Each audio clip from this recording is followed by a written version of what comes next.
ಮಲೆನಾಡಿನ ಹೆಸರಾಂತ ದೇವಾಲಯಗಳಲ್ಲಿ ಶ್ರೀ ಸಿಗಂದೂರು ಚೌಡೇಶ್ವರಿ ದೇವಾಲಯ ಕೂಡ ಒಂದು. ಸಿಗಂದೂರು ಚೌಡೇಶ್ವರಿ ದೇವಾಲಯ ಜಗತ್ ಪ್ರಸಿದ್ಧ ಅಂತ ಹೇಳಿದ್ರೆ ತಪ್ಪಾಗಲಾರದು. ಪ್ರತಿ ವರ್ಷ ಲಕ್ಷಾಂತರ ಭಕ್ತಾದಿಗಳನ್ನು ತನ್ನಡೆಗೆ ಸೆಳೀತಿದ್ದಾಳೆ ಈ ತಾಯಿ. ವರ್ಷದಿಂದ ವರ್ಷಕ್ಕೆ ಭಕ್ತರ ಸಂಖ್ಯೆ ಕೂಡ ಹೆಚ್ಚಾಗ್ತಲೇ ಇದೆ. ತಾಯಿ ದರ್ಶನ ಪಡೆಯಲು ಪ್ರತಿನಿತ್ಯ ಸಾವಿರಾರು ಜನ ಆಗಮಿಸ್ತಾನೆ ಇರ್ತಾರೆ. ಅಪಾರ ಮಹಿಮೆಯುಳ್ಳ ತಾಯಿ ದೇವಿ ಬರುವ ಭಕ್ತರಿಗೆ ಶ್ರೀರಕ್ಷೆಯಾಗಿ ನಿಂತಿದ್ದಾಳೆ.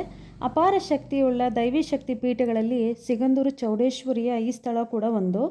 ಈ ದೇವಾಲಯಕ್ಕೆ ಪ್ರತಿನಿತ್ಯ ದೇಶ ವಿದೇಶಗಳಿಂದ ಭಕ್ತರು ಆಗಮಿಸ್ತಾನೆ ಇರ್ತಾರೆ. ನಮ್ಮ ಶಿವಮೊಗ್ಗ ಜಿಲ್ಲೆಯ ಸಾಗರ ತಾಲೂಕಿನ ಸಿಗಂದೂರು ಗ್ರಾಮದಲ್ಲಿ ಶ್ರೀದೇವಿ ತಾಯಿ ಸಿಗಂದೂರು ಚೌಡೇಶ್ವರಿ ನೆಲೆಸಿದ್ದಾಳೆ. ಹಾಗಾಗಿ ಸಿಗಂದೂರು ಚೌಡೇಶ್ವರಿ ಅಂತ ಹೇಳಿ ಇಲ್ಲಿ ಕರೆಯಲಾಗ್ತದೆ. ಈ ದೇವಾಲಯಕ್ಕೆ ಸುಮಾರು 300 ವರ್ಷಗಳ ಇತಿಹಾಸವಿದ್ದು ಪವಿತ್ರ ಶರಾವತಿ ನದಿಯ ದಡದಲ್ಲಿ ಈ ದೇವಾಲಯವನ್ನು ನಾವು ನೋಡ್ಬೋದಾಗಿದೆ. ಪ್ರಕೃತಿ ಸೊಬಗಿನ ನಡುವೆಯಲ್ಲಿ ತಾಯಿ ಚೌಡೇಶ್ವರಿ ನೆಲೆಸಿದ್ದಾಳೆ. ವರ್ಷವಿಡೀ ಈ ದೇವಾಲಯದಲ್ಲಿ ಜನಜಂಗುಳಿ ತುಂಬೇ ಇರುತ್ತೆ. ಅಂದರೆ ಅಷ್ಟೊಂದು ಭಕ್ತಾದಿಗಳು ಈ ದೇವಾಲಯಕ್ಕೆ ಬರ್ತಾನೆ ಇರ್ತಾರೆ. ಈಗ ನಾವೀಗ ಪ್ರಮುಖವಾಗಿ ದೇವಾಲಯದ ಇತಿಹಾಸವನ್ನು ಈಗ ತಿಳ್ಕೊಳ್ಳೋಣ. ಸಾಗರ ತಾಲೂಕಿನ ಕರೂರು ಗ್ರಾಮ ಪಂಚಾಯಿತಿಯಲ್ಲಿ ಬರುವ ಮಡೆನೂರು ಗ್ರಾಮ ಒಂದು ಸಣ್ಣದಾದಂಥ ಮಡೆನೂರು ಎಂಬ ಗ್ರಾಮ ಇದೆ.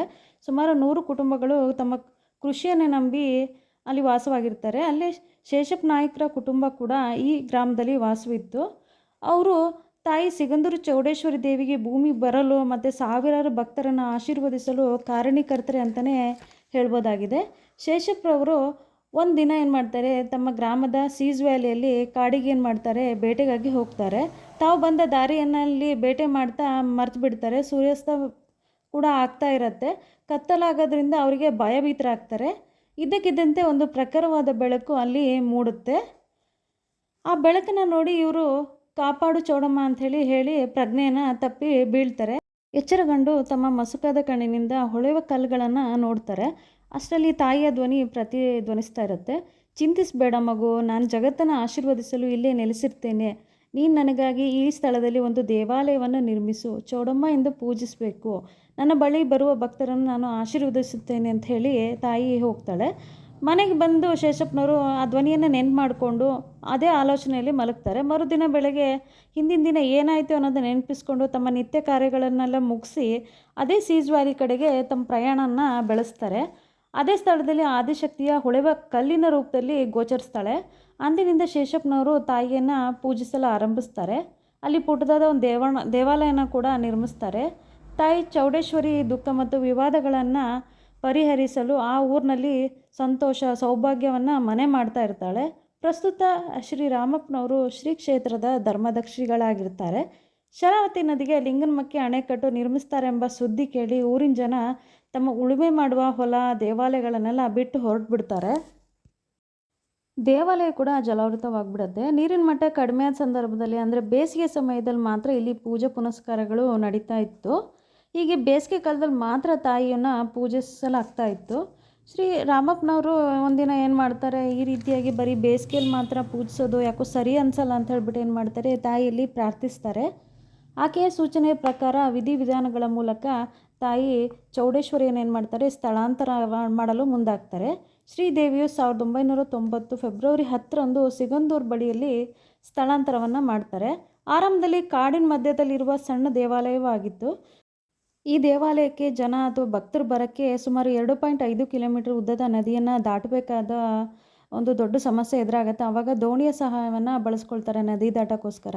ತಾಯಿಯ ಮಹಿಮೆ ಏನಾಗುತ್ತೆ, ದಿನದಿಂದ ದಿನಕ್ಕೆ ಹೆಚ್ಚಾಗ್ತಾ ಹೋದಾಗೆ ಭಕ್ತರ ಸಂಖ್ಯೆ ಮತ್ತು ಜನಸಂದಣಿ ತುಂಬಾ ಹೆಚ್ಚಾಗ್ತಾ ಹೋಗುತ್ತೆ. ಆವಾಗ ಈ ಶರಾವತಿ ನದಿಗೆ ಏನು ಮಾಡ್ತಾರೆ, ಲಾಂಚ್ ವ್ಯವಸ್ಥೆಯನ್ನು ಕೂಡ ಅಲ್ಲಿ ವ್ಯವಸ್ಥೆಯನ್ನು ಮಾಡ್ತಾರೆ. ಹಾಗೆ ಲಾಂಚ್ಗಳ ಮೂಲಕ ಬಹಳಷ್ಟು ಪ್ರವಾಸಿಗರು ಬಂದು ಇಲ್ಲಿ ದೇವಾಲಯದ ಸುತ್ತಮುತ್ತ ಪ್ರದೇಶಗಳನ್ನು ನೋಡಿ ಖುಷಿಪಟ್ಟು ತಾಯಿ ದರ್ಶನವನ್ನು ಪಡೆದು ಆಶೀರ್ವಾದವನ್ನು ಪಡ್ಕೊಂಡು ಹೋಗ್ತಾ ಇರ್ತಾರೆ.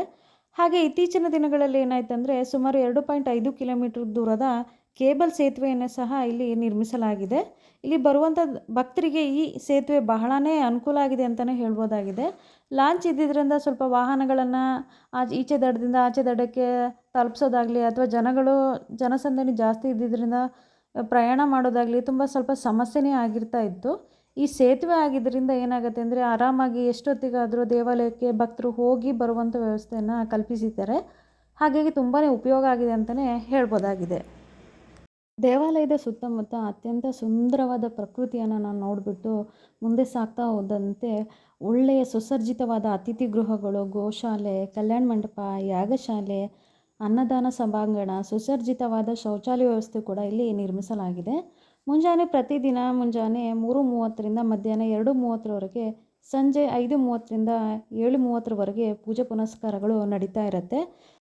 ಈ ಅಮಾವಾಸ್ಯೆ ಸಂದರ್ಭದಲ್ಲಿ ವಿಶೇಷವಾಗಿ ಪೂಜೆ ಪುನಸ್ಕಾರಗಳು ಇಲ್ಲಿ ನಡೆಯುತ್ತೆ. ಬಹಳಷ್ಟು ಜನ ಇಲ್ಲಿಗೆ ಬಂದು ಹರಕೆ ಕಟ್ಕೊಂಡು ಹೋಗ್ತಾರೆ. ಹಾಗೆ ಈಡೇರಿದ ನಂತರ ಇಲ್ಲಿ ಬಂದು ಹರಕೆಗಳನ್ನು ತೀರಿಸ್ತಾರೆ. ಹಾಗೆ ಬಹಳಷ್ಟು ಜನಗಳು ಇಲ್ಲಿ ಈ ಸ್ಥಳವನ್ನು ಒಂದು ಸರಿಯಾರು ನೋಡಬೇಕು ಅಂತ ಅಂದ್ಕೊಂಡವ್ರು ಬಹಳಷ್ಟು ಜನ ಇದ್ದಾರೆ. ಅಂಥವರು ಬಂದು ನೋಡಿ, ದೇವಸ್ಥಾನವನ್ನು ನೋಡಿ, ದೇವಿಯನ್ನು ನೋಡಿ ಆಶೀರ್ವಾದ ಪಡ್ಕೊಳ್ಳಿ. ವಿಡಿಯೋ ಇಷ್ಟ ಆದರೆ ನನ್ನ ಚಾನಲ್ನ ಲೈಕ್ ಮಾಡಿ, ಸಬ್ಸ್ಕ್ರೈಬ್ ಮಾಡಿ. ಎಲ್ಲರಿಗೂ ಧನ್ಯವಾದಗಳು. ನಮಸ್ಕಾರಗಳು.